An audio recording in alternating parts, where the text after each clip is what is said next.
नमस्कार मंडळी, लक्ष्मीच्या पावलांनी या मालिकेच्या आजच्या भागात आज आपण बघणार आहोत. नैना राहुलला खूप बोलत असते. त्यावेळी सर्व घरदार तिथे जमा झालेलं असतं. तेव्हा नैना आबांना म्हणते की आबा, माझ्या या अवस्थेत राहुलने माझ्यासोबत असायला नको का? मला आजकाल तुम्ही सर्वजण माझ्यासोबत असतात तरीसुद्धा फार एकटं वाटतं. कारण मला नेहमी राहुल माझ्यासोबत असावा असं वाटतं. हा माझ्यासोबत राहत तर नाही, परंतु कुठे जातो हे देखील मला सांगून जात नाही. नैना आबांना सांगत असते. त्यामुळे आबांनाही नैनाचे मुद्दे पटत असतात. आबा आता अद्वैतला विचारतात की अद्वैत, तू राहुलला कुठल्या पेढीच्या कामासाठी बाहेर पाठवलं होतंस का? अद्वैत म्हणतो की नाही आबा, जर तो ऑफिसच्या कामासाठी गेला असता तर एवढा उशीर झालाच नसता त्याला. आणि जर उशीर होणार होता तर तो इन्फॉर्मही करू शकत होता. नैना म्हणते की एक्झॅक्टली, आपण दुसऱ्याला इन्फॉर्म करतोच ना की आपल्याला उशीर होणार असेल तर, परंतु हा तर मला कधीच इन्फॉर्म करत नाही. याचं कारण माहिती आहे काय? याचं कारण हे आहे की हा मला त्याच्या कुठल्याही गोष्टीत कन्सिडरच करत नाही. आणि म्हणूनच मला आजकाल खूप एकटं वाटतं. मी कलाकडे सुद्धा बघते की अद्वैत तिला किती सांभाळून घेतो. पण माझं काय आबा, माझ्या पोटात तर बाळ आहे. मी कुठली औषधं घेते, कुठली औषधं मी वेळेत घेतीये का? मला काय हवंय, काय नकोय, ट्रीटमेंट कशी घ्यायची आहे, कुठे घ्यायची आहे, कुठपर्यंत आली आहे, याला मात्र त्याचं काहीही घेणं देणं नाही. आबा, तुम्ही मला विचारत होता ना की मी हॉस्पिटलला एकटी का जाते. अहो, याला दुसऱ्या कुठल्या गोष्टीचा फरकच पडत नाही तर का विचारू याला मी, आणि का नेऊ बरं माझ्यासोबत हॉस्पिटलला? रोहिणी मनात विचार करत असते की बापरे, ह्या बाईने तर तमाशाच मांडलाय डायरेक्टली. एक सरोज वहिनी आहे की जिला काही म्हटलं तर ती पेटून उठते, आणि दुसरी माझी सून, जिला काही सांगितलं तर ती डायरेक्ट पेटूनच टाकते. ह्या दोघींचाही कंट्रोल जर मी माझ्या हातात ठेवला ना तर कुठे नक्की कशी आग लावायची ना हे बरोबर मला जमेल. नैना आबांना म्हणत असते की आबा, मी जरा स्पष्टच बोलते की राहुलचं हे वागणं अतिशय बेशिस्त आणि बेजबाबदारपणाचं आहे. ऑफिसची, संसाराची, घराची कुठलीच जबाबदारी ह्याला घ्यायची नाहीये, आणि हे मला अजिबात पटत नाहीये आबा. तेव्हा रोहिणी म्हणते की अरे राहुल, तू कशाला असं करतोयस? मित्रांनो, तुम्ही आम्हाला कुठल्या शहरातून बघता, तुम्ही कुठले आहात हे आम्हाला कमेंट करून सांगायचं आहे, आणि व्हिडिओला लाईक करायला अजिबात विसरायचं नाही आहे. थँक्यू. राहुल म्हणतो की अगं मम्मा, माझं ऐकून तरी घे. तेव्हा आता आबा चिडतात आणि राहुलला म्हणतात की राहुल, तुझं आता कोणीही ऐकणार नाही आणि तू एक शब्दही बोलायचं नाहीस. हे बघ, मी आत्तापर्यंत या नैनावर रागवायचं कारण नैनाचं वागणं मला पटत नव्हतं, पण आता ती जे काही बोलते ते मला पटतंय आणि तिचं बरोबर सुद्धा आहे. अरे, तू काय आधीसारखा पोरगा नाही राहिलायस. आता तू बाप होणार आहेस आणि बिझनेसमध्ये सुद्धा आहेस. तू आता घरातल्या, बिझनेसमधल्या काही जबाबदाऱ्या स्वतःहून उचलायला हव्यात. ठीक आहे, मला माहिती आहे की तू कुठे जातो, कोणाशी बोलतो, कुठे राहतो, या सगळ्या गोष्टी घरातल्या प्रत्येकाला सांगण्याची काही गरज नाहीये. प्रत्येकाला त्याचं वैयक्तिक काहीतरी स्वातंत्र्य आहे, वैयक्तिक काहीतरी आयुष्य आहे. परंतु जर तुला घरी यायला उशीर होणार आहे तर तू कोणाला तरी कॉल करून सांग ना की मी आज उशिरा घरी येणार आहे म्हणून. अरे, ती तुझी बायको आहे आणि शिवाय पोटूशी आहे. उद्या तिला बाळ होणार आहे, तू बाप होणार आहेस. हे बघ, नैनाची जबाबदारी आहे की तिने तिच्या पोटातल्या बाळाला सांभाळायचंय, परंतु तुझी जबाबदारी ही आहे की तू नैनाला सांभाळायचंय. नैना म्हणते की आबा, 9 महिन्याची जबाबदारी आहेच हो, परंतु या जबाबदारीमध्ये ना मी त्याला कन्सिडरच करत नाही. त्यासाठी तर तुम्ही सर्वजण आहातच, आणि मी कसं बसं चालवून सुद्धा घेईल. पण मग त्यानंतर काय? आमच्या होणाऱ्या बाळाचं काय? मला तर नाही वाटत की राहुल रोज ऑफिसला जातो आणि ऑफिसच्या कामामध्ये नियमितपणे लक्ष घालतो. आबा हो, हे जर असंच चालत राहिलं, राहुल जर असंच वागत राहिला, राहुलने कुठली जबाबदारीच घेतली नाही तर आमच्या बाळाचं पुढे काय होईल? मला फार टेन्शन येते आबा. मी रोजच या गोष्टीचं टेन्शन घेते आणि यामुळे मला फार अस्वस्थ वाटतं. कला म्हणते की नैनाताई, प्लीज तू शांत हो, मी तुला पाणी वगैरे आणून देऊ का? त्यावेळी नैना म्हणते की नाही, मला आता काही नकोय. आबा हो, हल्ली मला हेच वाटायला लागलंय की मी लग्न करून लिटरली फसलीये. मी खूप मोठी चूक केली आहे, कारण राहुल जर असंच वागत राहिला ना तर राहुलला बिझनेसमधल्या कुठल्या गोष्टी कधी कळणारच नाही. रोहिणी म्हणते की हो, मला आता नैना जे काही बोलतेय ना ते सगळं पटतंय. तेव्हा राहुल म्हणतो की मम्मा, अगं तू पण अशी बोलतीयस, अगं निदान तू तरी नको असं बोलूस. तेव्हा रोहिणी म्हणते की का नको बोलू मी? जे खरं आहे ते खरं आहे, आणि तुझ्या या अशा वागण्यामुळे डॅड आतापर्यंत तुझ्यावर कुठली जबाबदारी सोपवतच नाहीयेत. त्यांना कॉन्फिडन्सच भेटत नाहीये. डॅड, मी काय म्हणते, राहुलला जबाबदारी आता घेऊ देच. राहुलने जर त्याची जबाबदारी घेतली तर निदान त्याला टार्गेट तरी भेटेल, आणि त्याला स्वतःला प्रूव्ह करण्याची संधी सुद्धा भेटेल. आबा, मी तुम्हाला खरंच सांगते की मला सुद्धा आता त्यांच्या होणाऱ्या बाळाची फार काळजी वाटायला लागली आहे. राहुल मनात विचार करत असतो की मम्माला काय झाले नेमकं आणि मम्मा अचानक हिची बाजू कशी काय घ्यायला लागली इतकी. आबा रोहिणीला म्हणत असतात की अगं रोहिणी, आजपर्यंत तू ह्या राहुलसाठी काही कमी प्रयत्न केलेत का? आणि आम्ही सुद्धा त्याला कित्येक वेळा जबाबदाऱ्या देण्याचा प्रयत्न केला, कित्येक वेळी त्याला बिझनेसमध्ये ॲड करण्याचा प्रयत्न केला आणि तू तर रामनवमीच्या दिवशी नव्या उद्योगामध्ये राहुलचं नाव देखील घातलंस. आता ह्या ज्या काही गोष्टी झाल्या त्या कोणी विसरू तर शकत नाही ना. तेव्हा रोहिणी म्हणत असते की हो पण डॅड, मी तर त्याला चांगली दिशा दाखवण्याचाच प्रयत्न करत होते ना.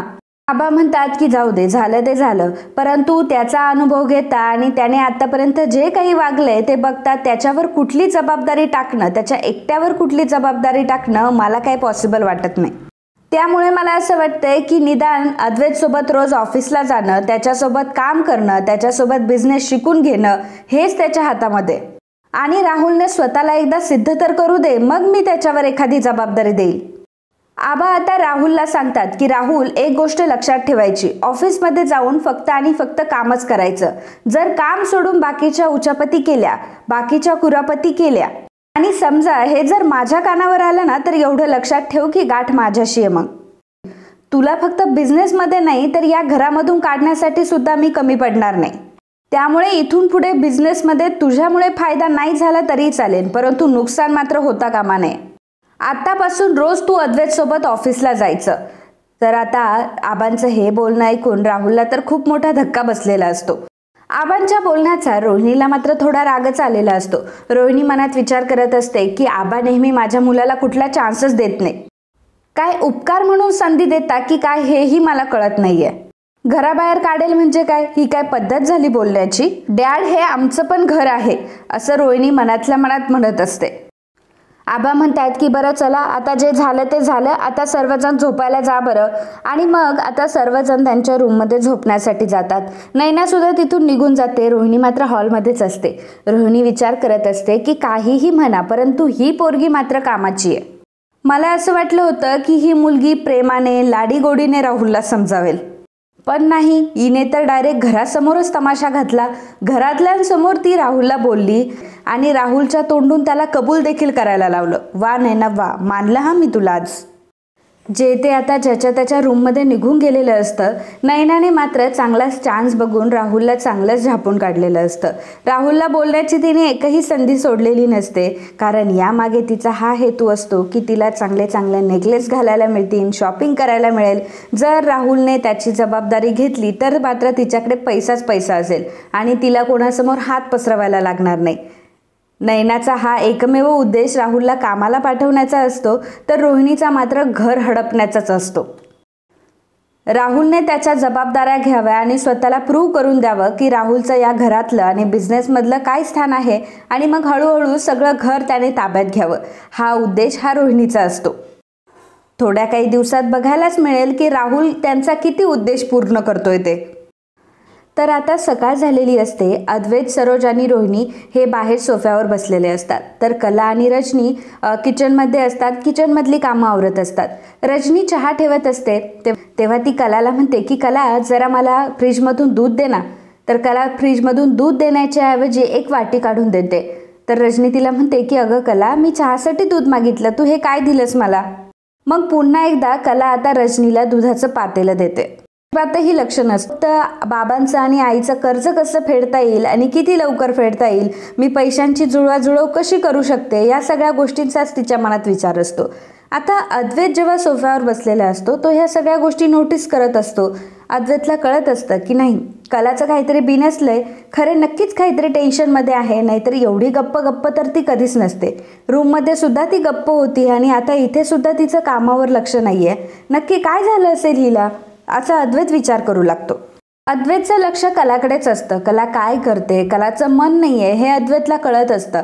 तर जेव्हा अद्वैत हा कलाकडे बघत असतो तेव्हा रोहिणीही अद्वैतकडे बघत असते आणि रोहिणीला समजतं की अद्वैत कलाकडेच बघतोय म्हणून.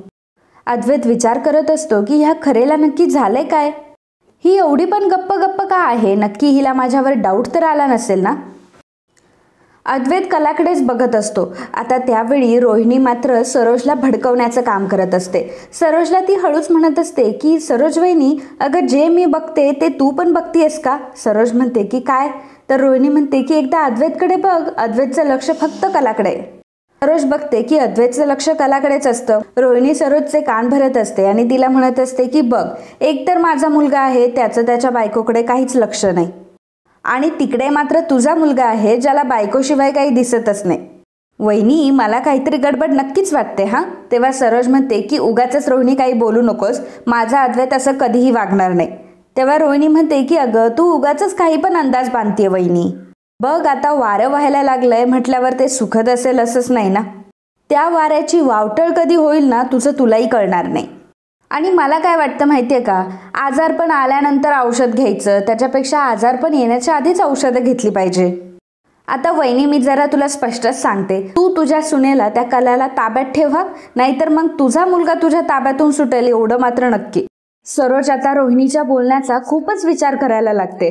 आता कला तिथे सर्वांसाठी कॉफी आणि चहा घेऊन आलेली असते. त्यावेळी ती सरोजला आणि रोहिणीला देखील चहा देते. तर रोहिणी म्हणत असते की अगं, माझी ग्रीन टी असते आणि वहिनीची कॉफी असते, पण तू तर चहा दिलायस आम्हाला. कलाचं मात्र त्यांच्या बोलण्याकडे लक्ष नसतं. कला पूर्णपणे विचारांमध्ये गुंगलेली असते. तर अद्वैत समोर आता ती कॉफीचा ट्रे पुढे ठेवते. अद्वैत कॉफी घेत असतो आणि कलाकडे बघत असतो. कलाही अद्वैतकडे बघत असते. सरोजचं पहिल्यांदा त्या दोघांकडे काही लक्ष नसतं. तेव्हा रोहिणी आता सरोजला खुणावते आणि म्हणते की बघ, कसे दोघं एकमेकांकडे बघताय. सरोज कलाला आणि अद्वैतला एकमेकांकडे बघताना बघते आणि मग सरोजला खूपच राग येत असतो. परंतु अद्वैतच्या मनात मात्र वेगळंच सुरू असतं. अद्वैत विचार करत असतो की बापरे, ही मला एवढी रागाने का बघते, हिला माझ्यावर संशय तर नाही आलाय ना. हिला जर संशय आला असेल ना की मी हिच्यासोबत चांगलं वागण्याचं फक्त नाटक करतोय, त्याच्या आधीच मला काहीतरी करायला पाहिजे, तर ही जाऊन लगेच आबांना सगळं काही सांगून येईल आणि मग मात्र माझा सगळा प्लॅन फ्लॉप होईल. आबांना पुन्हा काहीतरी त्रास व्हायला बसलाय, असा अद्वैत विचार करत असतो. कला आता तिथून तिघून पुन्हा किचनमध्ये गेलेली असते. कलाचा अजूनही मूड तसाच असतो. कला विचारांमध्येच असते. तर अद्वैतला एक आयडिया सुचलेली असते. अद्वैत आता आबांकडे येतो. आबांना म्हणतो की आबा, तुम्ही फ्री आहात का, मला जरा 2 मिनिटं बोलायचं होतं. तेव्हा आबा म्हणतात की रे 2 मिनिटं काय, 10 मिनिटं बोल, मी फ्रीच आहे, बोल काय झालंय, काय म्हणतोय तू. तेव्हा अद्वैत म्हणतो की आबा, मला काहीतरी करायचं होतं. आबा म्हणतात की काहीतरी करायचं होतं म्हणजे कर ना, तुला काय करायचं ते कर, आणि तू जे काही करतो ते चांगलंच करतो की. अद्वैत म्हणतो की नाही नाही आबा, मला नाही करायचंय, तुम्ही कराल का असं मी तुम्हाला विचारतोय. म्हणजे तुम्ही एक काम करा, तुम्ही बाहेर हॉलमध्ये या आणि माझ्यावर थोडं ओरडा. तेव्हा आबा म्हणतात की काय, तुझ्यावर का ओरडायचं मी. तेव्हा अद्वैत म्हणतो की नाही आबा, म्हणजे तुम्हाला ऍक्टिंग करायची, तुम्हाला काही खरं खरं नाही ओरडायचं माझ्यावर, तुम्हाला फक्त ओरडण्याचं नाटक करायचंय माझ्यावर. तेव्हा आबा म्हणतात की ओरडण्याचं नाटक करायचं, अद्वैत काही गंमत आहे का तुझी. अद्वैत म्हणतो की आबा प्लीज तुम्ही मला सांगा, अद्वैत म्हणतो की आबा प्लीज, मी म्हणतोय तसं करा ना, तुम्ही बाहेर या आणि मला खूप ओरडा. तेव्हा आबा म्हणतात की तू असं नाही म्हणणार कधी, मला सांग झालंय काय, काय झालंय ते तरी सांग मला, जे काही आहे ते स्पष्टपणे सांगून दे. तर इकडे सरोज आता कॉफी पित असते आणि कॉफीच्या ऐवजी कलाने तिला चहा दिलेला असतो. आता एवढा चहा तिने पिऊन घेतलेला असतो, परंतु एका वेळी तिला समजतं अरे मी कॉफी नाही चहा पिते म्हणून. आणि एकतर तिला राग असतो कलाचा, कारण कला आणि अद्वैत दोघंही एकमेकांकडे बघत असतात आणि मग काय, तिला कलाला बोलण्याचा आणि कलाला ओरडण्याचा एक चान्सेस भेटलेला असतो. सरोज लगेच तनतन करत किचनमध्ये जाते आणि कलाचा हात ओढते. कलाचा हात ओढताच कलाच्या हातावर तो गरम गरम चहाचा कप ठेवते. कलाचा हात भासतो. सरोज तिला विचारते की काय आहे हे. तेव्हा कला म्हणते की चहा आहे. तेव्हा सरोज म्हणते की वर तोंड करून मलाच विचारतीयस तू चहा आहे म्हणून. तुला माहिती आहे ना, माझ्या दिवसाची सुरुवात ही कॉफीनेच होते, म्हणून मला रोज सकाळी कॉफी लागते आणि कॉफी नसेल तर माझा दिवस खराब जातो. तुला ह्या सगळ्या गोष्टी माहिती आहे ना माझ्याबद्दल. तुला जर माहिती आहे तरी सुद्धा तू असं का केलंस, याचा अर्थ तू मुद्दाम मला चहा दिलास ना. कला म्हणते की सरोज मॅडम, मला माहिती आहे की मी जर तुमच्याशी वाईट वागले ना तर ते सगळंच माझ्या अंगावर शेकणार आहे. अहो मी मुद्दाम असं का वागेल तुमच्याशी. सरोज म्हणते की काय समजते ग स्वतःला, माझा दिवस चांगला जावो किंवा वाईट जावो याचं तुझ्याशी काही घेणं देणं नाहीये. मला माहिती आहे की हे सगळं जे काही केलंयस तू ते मुद्दाम केलंय. हे बघ, मी तुला शेवटचं सांगते की माझ्यासमोर ही नाटकं अजिबात करायची नाही. कला म्हणत असते की सरोज मॅडम, मी कुठलीही नाटकं केली नाहीये, मी खरंच सांगते तुम्हाला. सरोज म्हणते की गप ग, मी तुला अगदी चांगली ओळखते आणि तू हे सगळं मुद्दाम केलंय हे मला 100% माहिती आहे. तुला चांगलंच माहिती आहे की मला सकाळी सकाळी कॉफी लागते, माझ्या दिवसाची सुरुवात कॉफीने होते.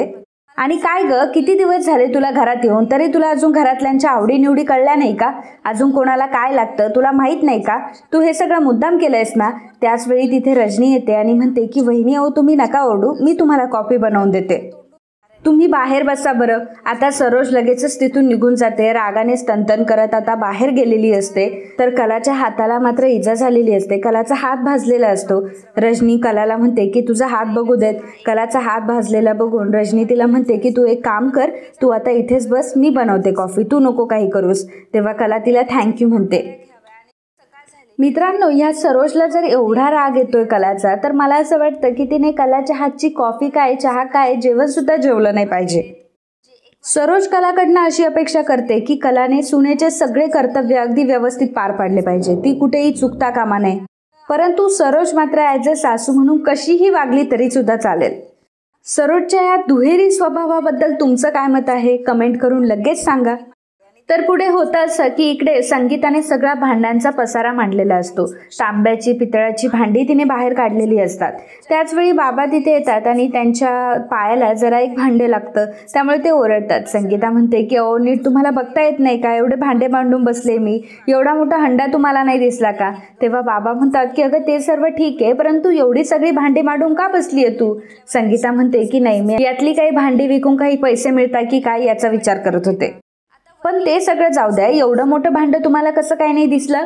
तेव्हा बाबा म्हणतात की आता सकाळ सकाळी असा कुठे पण पसारा करून ठेवल्यावर कसं दिसणार? बाबा हे सगळं खाली बघूनच बोलत असतात, त्यामुळे संगीताला त्यांच्यावर डाऊट येतो. संगीता म्हणते की तुम्ही खरं बोला हा, तुम्ही काहीतरी माझ्यापासून लपवता. हे बघा, तुम्ही माझ्यापासून काहीही लपवू शकत नाही आणि मी तुम्हाला चांगलीच ओळखते. आता जे काही झालंय ते खरं खरं सांगा. बाबा सांगतात की गाडीत पोते टाकायचं काम करत होतो ना मी, तेव्हा डोळ्यात कण गेलेत आणि त्यामुळे मला आणखी कमी दिसायला लागले. हे ऐकल्यावर संगीता म्हणते की काय? संगीता म्हणते की चला बरं, आत्ताच्या आत्ता आपण डॉक्टरकडे जाऊयात आणि डॉक्टरांना दाखवूयात तुम्हाला काय झालंय ते. बाबा संगीताला म्हणतात की अगं जरा ऐकून तरी घे, काल जेव्हा मी येत होतो तेव्हा मी डॉक्टरकडे सुद्धा जाऊन आलोय आणि डॉक्टर मला हे देखील म्हटले की मला आता डोळ्याचं ऑपरेशन करावं लागेल. डॉक्टर हे देखील म्हटले की ठीक आहे, तुम्ही थोडं उशिरा केलं तरी सुद्धा चालेल, परंतु तुम्हाला डोळ्याचं ऑपरेशन हे करावंच लागेल. संगीता म्हणते की अहो जर तुम्हाला त्रास होतोय तर ते ऑपरेशन झालं पाहिजे आणि आपण ऑपरेशन करून घेऊयात ना. तेव्हा बाबा म्हणतात की लगेच काय करायला, आपल्याकडे कुठे पैसे आहेत आणि ऑपरेशन करण्यासाठी पैसे लागतात, ते कुठून आणायचे आपण? हे डोळ्यांच्या ऑपरेशनचं आहे ना, आपण नंतर बघूयात, आता जाऊ देत. आणि असं म्हणत बाबा आता तिथून निघून जातात. संगीता त्यांना मागणं आवाज देत असते, परंतु ते काही संगीताचं ऐकत नाही आणि आता ते तिथून निघून गेलेले असतात. संगीता मनात म्हणत असते की नेहमीच आहे यांचं, कधीही कोणाला काही सांगत नाही, दुसऱ्याला कोणाला त्रासही होऊ देत नाही, स्वतःच्या मनाला जे काही वाटतं ते सतत कुडत असतात. यांचं ऑपरेशन होणं खूप गरजेचं आहे आणि लवकरात लवकर यांचं ऑपरेशन झालंच पाहिजे, परंतु यांना कोण समजवणार आता? मी एक काम करते, कलालाच फोन करते. आणि मग नंतर पुन्हा संगीता विचार करते की नाही, कलेला फोन केला तर कला उगाचच या सगळ्या गोष्टींचं टेन्शन घेत बसेल आणि कशाला उगाचच तिला त्रास. आधीच बिचारीने खूप सोसलंय, आता यांच्यासाठी काहीतरी करायलाच पाहिजे मला. इकडे अद्वैत हा आबांना समजावत असतो की हो आबा, त्या खरेला काहीतरी झालंय, म्हणजे नक्की काय झालंय हेच मला कळत नाहीये. आता ती तिच्या माहेरी गेली होती त्या दिवशी, तेव्हापासूनच काहीतरी झालंय.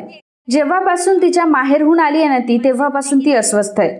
आता सुद्धा जेव्हा रजनी काकूने तिच्याकडे दूध मागितलं ना, तेव्हा हिने दही काढून दिलं. रोहिणी आत्याला ग्रीन टी लागते तर तिने कॉफी दिली आणि एवढंच नाही तर आईला कॉफीच्या ऐवजी चहा दिला.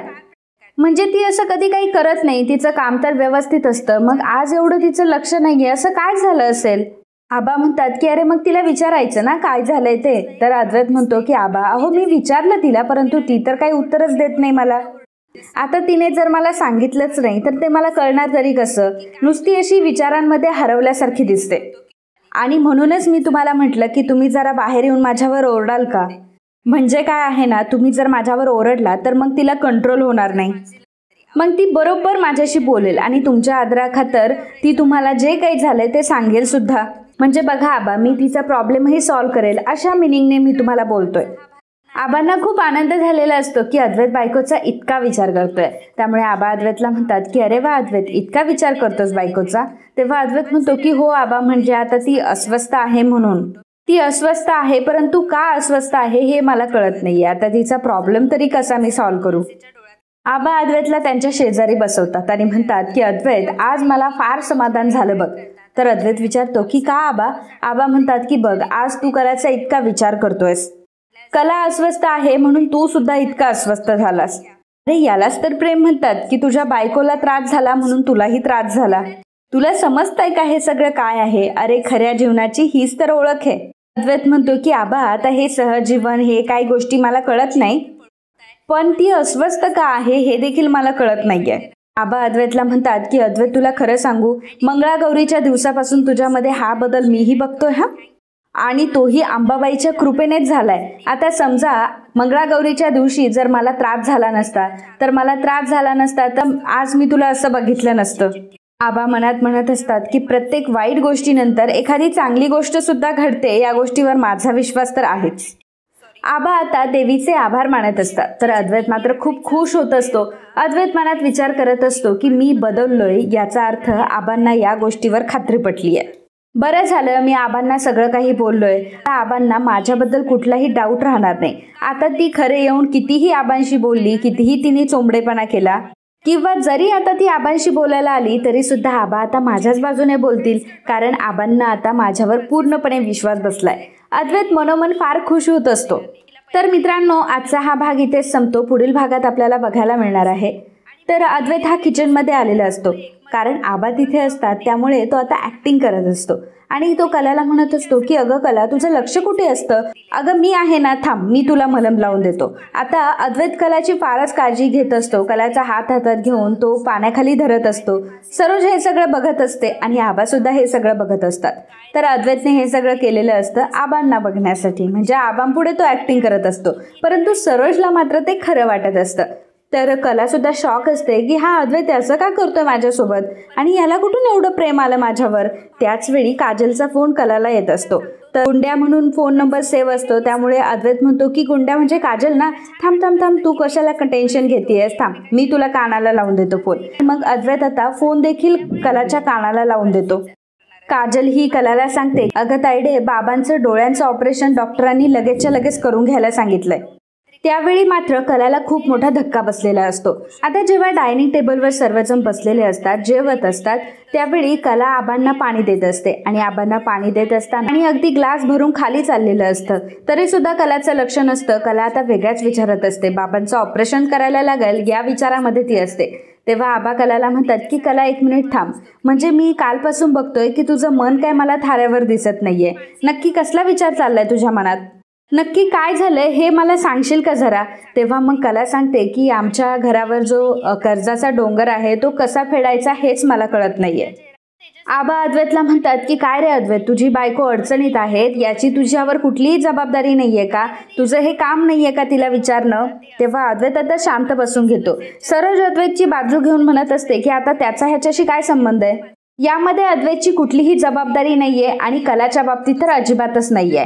तर सरोजने तिचा निर्णय सांगितलेला असतो. कलाला मात्र फार वाईट वाटत असतं. ऑलरेडी ती तिच्या माहेरच्या टेन्शनमध्ये असते आणि त्यातल्या त्यात ही सरोज तिला असं टोचून बोलत असते की त्यामुळे कलाला फार वाईट वाटत असतं. कला रडत असते. तर मित्रांनो, आजचा हा भाग इथेच संपतो. तर आजच्या भागात एवढंच. तुम्हाला आजचा भाग कसा वाटला? आजच्या भागाबद्दल तुमचं काय मत आहे हे आम्हाला नक्कीच कळवा. And if you like my video, please do subscribe, share and comment. Thank you.